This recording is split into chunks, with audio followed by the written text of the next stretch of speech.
We, the cast and crew of this film, thought that it would be a good idea to explain how this movie came to be.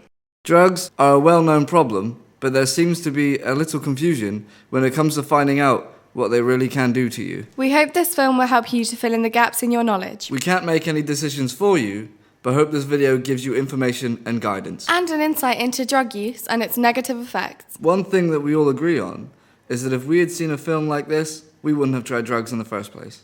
Thank you.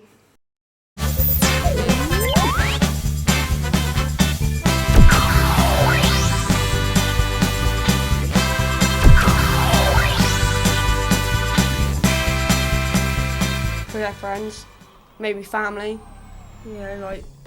or friends of friends, like people you hang around at school, social groups, like clubs and events and stuff, or if you go to like gigs and stuff, and there'll be people parties. handing it out. The smokers over in that corner, Yeah, then with the the weed, sniffers, With the wrapping up. meow. I was living in a house in a supported housing unit, which kind of, not everyone did it, but the people that I hung out with were doing it. I'd say mostly peer pressure from friends. That's what happened to me anyway. I just think it's mostly peer pressure from friends. You know, I kind of felt pressurized into it a little bit because I was living with these people, so they expected it, I think. You get into drugs because the opportunity's there. The parties, man. Yeah, like, even if you start off drinking, I started off drinking. Mine kind of stemmed from drink, because when I was drinking I wanted to try new things, and then you just kind of, someone will be there with a joint. There's always a stoner at every party. there's Let me always tell you a that stoner. now. There's always at least one stoner there, generally a group of them. Yeah. They're the ones sat in the corner in all the hippie clothing, red eyes. smoking. Yeah, not really responding to you. Just dancing to Bob Marley now and yeah. then. Yeah. There is a bit of pressure that comes with it, and expectation that seeing as they're doing it, you're hanging out with them, so that comes into what they think. Also, if you don't do it, I think it could be deemed not cool, or they might take it as an insult because they're so used to doing it with other people that do it. So if they have someone who doesn't, who they offer it to and they say they don't want it, they get taken back by it. But then again, it doesn't matter who you hang around with. It's always there for the taking. It's not even about the people. Fair enough, the different groups you hang around with. They do peer pressure you. Yeah, but even if you're in a good group that doesn't smoke weed, you're never just going to encounter those people in your entire life. No, it's true. I can almost guarantee you that most of the people watching this video are going to meet someone involved with drugs before they're 16. Yeah. Undoubtedly. Well, I didn't. I did. I didn't. Actually, no. Actually, some of my family were. So yeah, it's true. There is people that do drugs. Not everywhere. by introduce, I don't mean they start doing it. I mean They know people that they do know drugs. about it, they know where they can get it, they know who does it. Yeah. My cousin is 12, and he knows not to walk through one side of Sherborne because there's drug dens there. 12 years old, he knows where the drug dens It's so are. easy to get drugs as well. People think it's hard. It's not. It's easy. The opportunity is always there, so it's just up to whether or not you want to take it. Hello, my name is Drugs. I destroy homes, tear families apart, take your children, and that's just the start. I'm more costly than diamonds, more costly than gold. The sorrow I bring is a sight to behold. And if you need me, remember I'm easily found. I live all around you, in schools and in town. I live with the rich, I live with the poor. I live down the street and maybe next door. My power is awesome. Try me, you'll see. But if you do, you may never break free. Just try me once and I might let you go.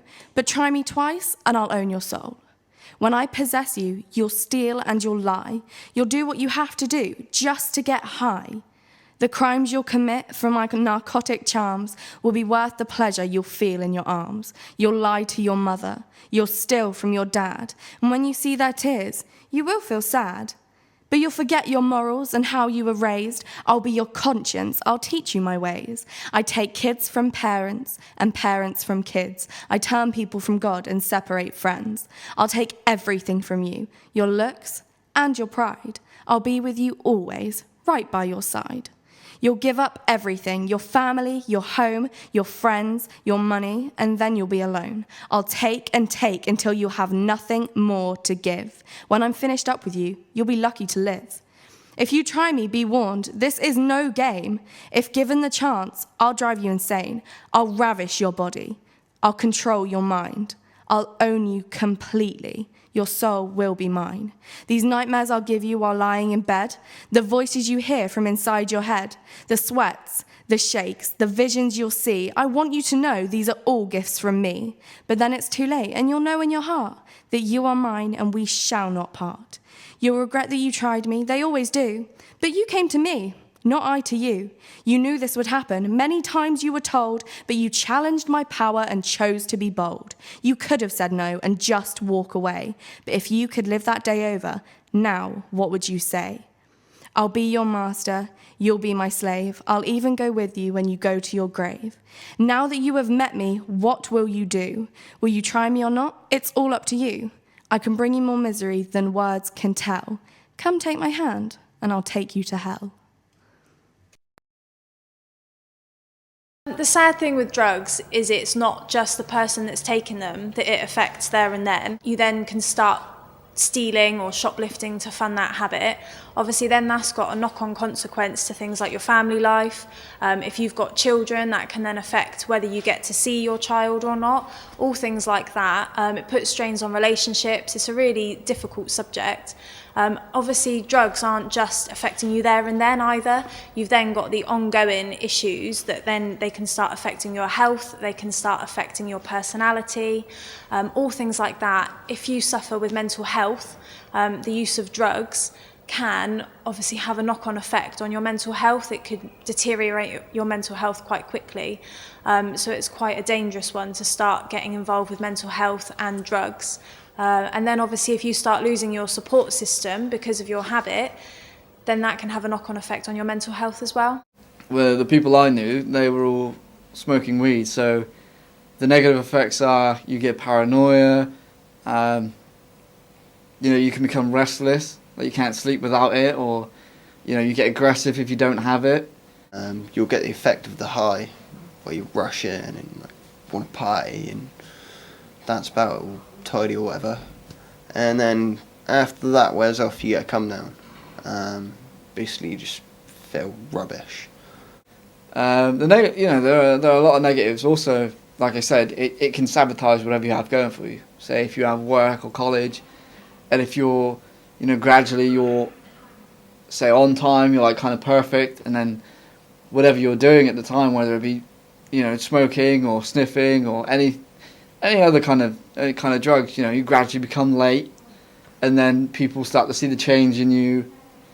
Have you had an experience with a bad come down? Yes, I have had a bad experience a little while back. I was doing some bass, and on the come down, I started hallucinating a bit.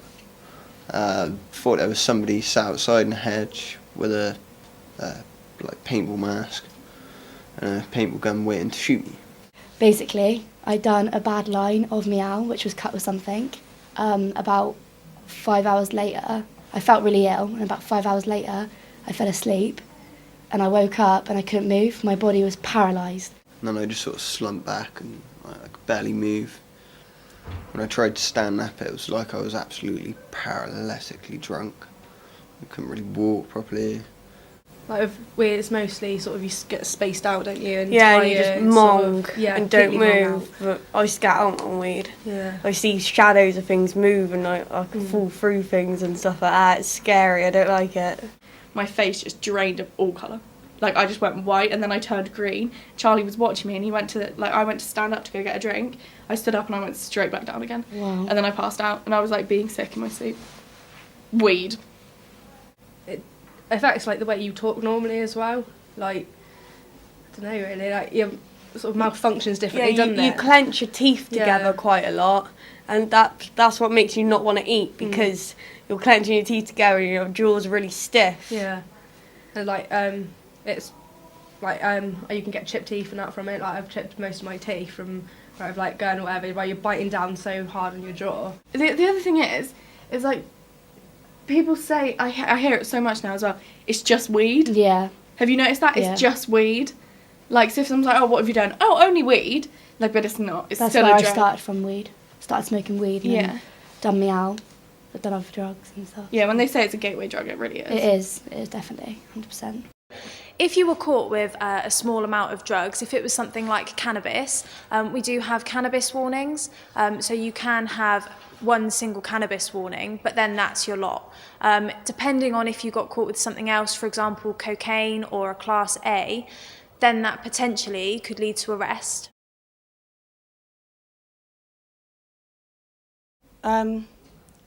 People steal things from shops, like shoplifting.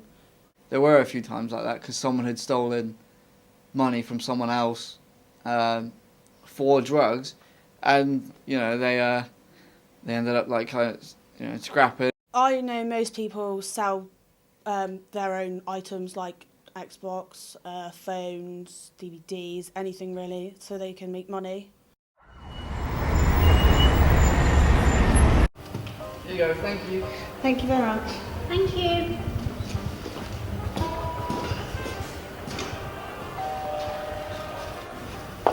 Excuse me, mate. How much for this? About £5. Yeah, go on then. Thanks.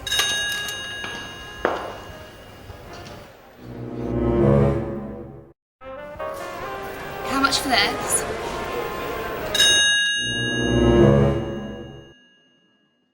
How much for this? How much for this? How much for this?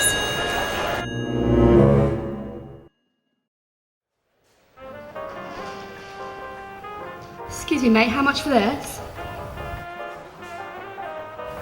About £25? Yeah, go on then. Here you go. Thanks. Next, please. Good morning, mate. You alright? Yeah, not so bad, thank you. Good man. How's business? Yes, it's not bad. Obviously, if you do get criminal records for things like that, then it can affect the likelihood of you getting into certain countries. So, for example, your holiday to Orlando next year with your family might not end up coming off if you've then been caught with, drugs or cocaine or whatever. You can't really, because I know this old lady, this Nan. She's Nan and she's a drug dealer. Yeah. And that's just weird. I didn't think an old lady would sell drugs. It's like there's an old guy that does this big seller around here of weed, and it's not someone like, most of the time they're not people you'd think of. Like, yeah, there's some younger people dealing, but the proper younger people, like people in their teens, you wouldn't think they're dealers, would you? Yeah, You wouldn't think of that. No, because they're dealers are smart in the fact they act normal, dress normal, they walk around town like completely normal. It's the problem starts when you first buy it. The first time you purchase it yourself. So you won't start off by going out and buying weed and then sitting at home smoking on your own. That's never how it happens, is it? You always go to a party, someone else will have it on them. Like, oh, try this. And then you'll do that a couple more times, and then it'll progress to you being like, we should probably pick up, call that guy that gave it to us the first time. Yeah. And then, That's exactly how that's it works. exactly how it happens, Exactly, isn't it? Exactly. And then, the moment you know one dealer, then you'll text him one day and be like, yeah, I've got a 10-bit. And then he'll be like, oh no, have this guy's number. And then it just networks out. It's like a web. And you can't really get out of it afterwards. Thank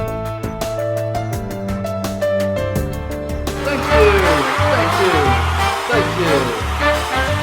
Hello and welcome to Who's the Dealer, the show that'll keep you guessing as we find out who the drug dealer is in your neighborhood.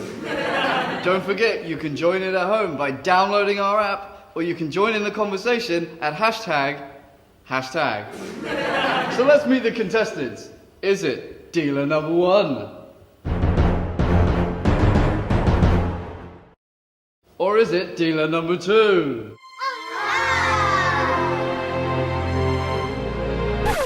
Or is it dealer number 3? Find out after the break. Are you a fan of scary movies? Would you like to be a real-life zombie? Well, now you can. All you have to do is develop a crack habit, and you too could look like one of the living dead. Just ask your nearest dealer. Crack zombies. coming to a town near you. Welcome back. So now it's time for the big reveal. So who's the dealer? She's the dealer! That's right. It just goes to show that you never can tell. See you next time.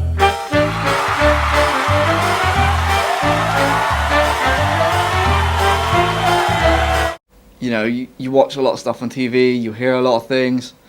I'd seen people do other stuff, and I was like, nah. You know, I have stuff going for me. So it's like I a had a social revelation thing. the other day, actually. What? An actually good revelation. Oh, here we go. I was thinking about all my old memories, and like usually that it was when I was stoned, and then I was like, oh my god, I could have done that without being stoned. Yeah. See? The exact same thing would have happened. I would have found it just as funny. It would have been just as good. I just didn't have to be high. You know, I have a family, as in, like 2 sisters and a mum. Like I don't want to ruin that. But like, what's the point? You can have a good time without it anyway. Like, you're just wasting money. Exactly. Just stick with it. Just carry on saying no. If they won't take no for an answer, then just walk away.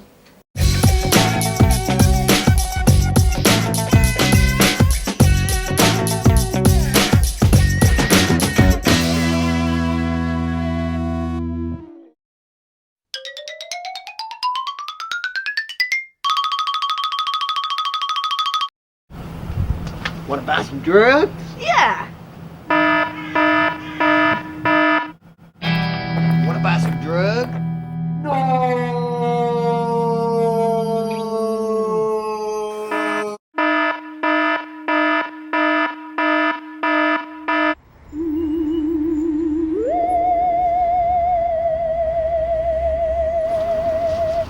Want to buy some drugs? Nah, you're right, mate.